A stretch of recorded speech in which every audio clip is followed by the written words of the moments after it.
বহু নাগৰিকে যিসকলৰ এটা সময়ত কোনো অধিকাৰ নাছিল হিন্দু হোৱাৰ পিছতো 1921 চনত বাবা চাহেব আম্বেদকাৰে দলিত সমাজক কুঁৱাৰ পানী খাব নিদিয়াৰ বাবে কুঁৱাৰ পানী খাবলৈ আন্দোলন কৰিব লগা হৈছিল 1926 চনত হিন্দু হোৱাৰ পিছতো দলিত সমাজক মন্দিৰত প্ৰৱেশ কৰিবলৈ হিন্দু এছামে বাধা দিছিল তেতিয়া বাবা চাহেবে হিন্দু মন্দিৰত দলিতসকলৰ প্ৰৱেশৰ বাবে আন্দোলন কৰিব লগা হৈছিল আৰু তেনেকৈ মই দেখা পাইছোঁ যে আমাৰ দেশৰ সংবিধানখন হোৱাৰ পিছত আমাৰ যিখিনি মৌলিক অধিকাৰ যে ৰাষ্ট্ৰযন্ত্ৰই ধৰ্ম ভাষা জাতি বা গোষ্ঠীৰ নামত কোনো বিভাজন আনিব নোৱাৰিব স্বাধীন দেশৰ নাগৰিকৰ সকলোৰে সম অধিকাৰ হ'ব এই কথাবিলাক যে দিলে সেইকাৰণে যিসকল সমাজৰ দলিত নিষ্পেষিত তেখেতক ভগৱানতকৈ কম বুলি নামানে আৰু সেই মানুহজনক যিজনৰ সংবিধানৰ ভাৰতীয় সংবিধানৰ নামৰ শপত খাই দেশৰ মন্ত্ৰী হয় সেই মন্ত্ৰীজনে অতি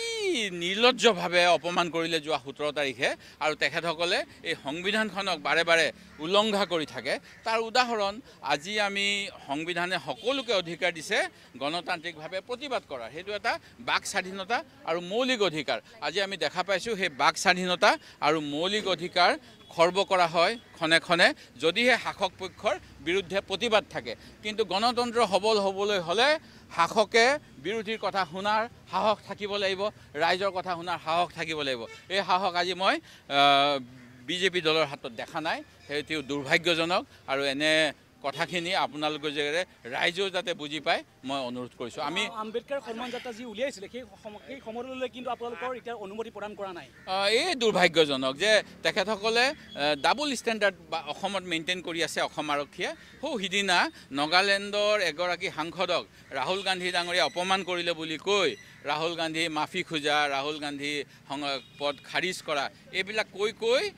তেখেতসকলে এটা সমদল উলিয়ালে আজি আমি তেনেকৈ অমিত শ্বাহে দেশৰ সংবিধানৰ প্ৰণেতা ফাউণ্ডাৰ যিজন চেয়াৰমেন আছিলে কনষ্টিটিউৱেণ্ট এছেম্বলি তেখেতক অপমান কৰাৰ বাবে আমিও এটা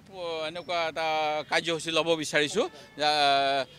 এটা সমদল বা যিসকলে কওক কোনোবাই ক'ব ধৰ্ণা কোনোবাই ক'ব খোজ কঢ়া যাত্ৰা যি কয় সেইটো কৰিবলৈ আমাক আজি দিয়া নাই নাগৰিকে যিসকলে আমাৰ ৰাইজৰ পইচাৰে আমি